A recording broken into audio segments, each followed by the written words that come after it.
Hello, everyone, and thank you for joining me. I'm Jill Bloom, Group Publisher of Walls and Ceilings, and welcome to a special episode of If Walls Could Talk.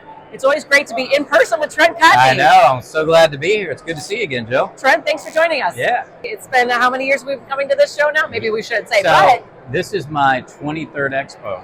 And it is your birthday yesterday, a couple days ago. Yep. So happy 50th to Trent. Yeah. Big birthday. I made it. You made it. I'm still here. You made it to the decade. Yeah. This is great. Well, there's always lots to talk about, Trent, and I'm always so grateful for your time to share, to help contractors learn. But what's making your phone ring right now? What are people asking you? So I've had the pleasure, obviously, huge turnout here at FRSA. It's amazing. I think it's going to be a record. I've never seen this many people here. I've had the pleasure to speak a bunch of different times. One of the biggest topics that I've been getting questions about is salespeople, independent sales reps. Now, you can have a W-2 independent sales rep or you can have a 1099, and there's a lot of different issues that are related to that. But the key thing is like, for example, if you have a W-2, you need to make sure that you have got the commission spelled out and how they're going to get paid and what happens once they're terminated, their entitlement to commissions. Yep. So what I want everybody to understand is make sure that if you have independent salespeople, and by independent, Jill, I mean they're not telemarketers sitting in a desk, they're knocking on doors. They're outside of the company. Outside sales reps, right? okay. Now, the other thing that you need to understand is under the Department of Labor wage and hour laws, there's a lot of exemptions if you are a true independent salesperson. Okay. You don't need to you don't need to pay them overtime, you don't need to pay them minimum wage, and you don't need to do record keeping, right?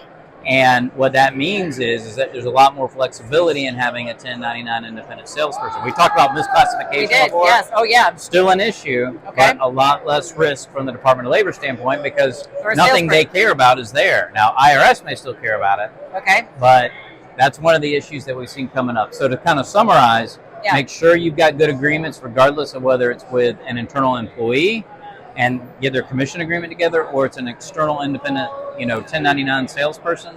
Make sure that you've got everything ironed out because we got a lot of litigation involving people after the fact saying that they weren't paid what they were supposed to be paid, and that all comes back to the agreement. So. Okay.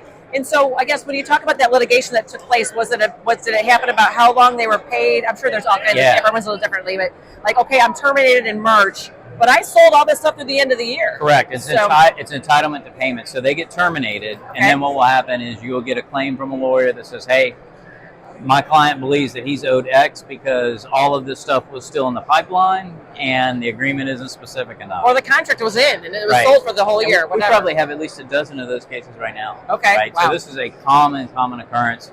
Great questions today in the classes. Yes. Serge, it was amazing. We're going to do it again tomorrow. So, hopefully I'll have more ammo for you next time we talk. I know, right? Are there any questions that really stood out from this morning?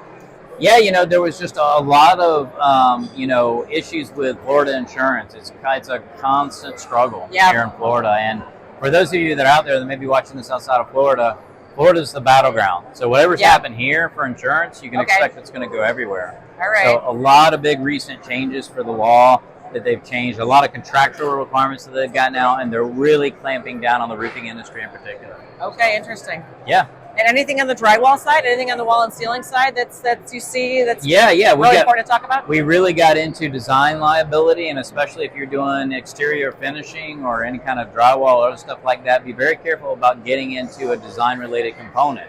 So if you start, let's say you're putting drywall on a wall panel or something like that on an interior side of the building, if you start engaging in going off of what's in the plans and specs, get that approval in advance in writing and make sure you disclaim design liability in your contract. Okay. Say that, look, I'm not responsible for design. I don't care what the contract documents say, because if you don't do that and you get sued, you may not have the proper insurance coverage to cover you because you're not an architect or an engineer, right? Okay. So seeing this happen a lot, especially with the Walls and Ceilings group, definitely something to keep your eye on. Love it. Well, Trent, as always, thank you so much for your time. Thank you. Pleasure. If anybody has any questions for you, how do they get a hold of you? Sure. Trent.Cotney@arlaw.com or hit me up on social at Trent Cotney. Perfect. And if anybody has any questions for us, it's roofingcontractor.com or wconline.com.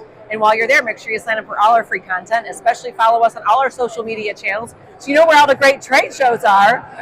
But most importantly, stay safe and healthy, and we can't wait to talk to you soon. Thanks again, Trent. Thank you.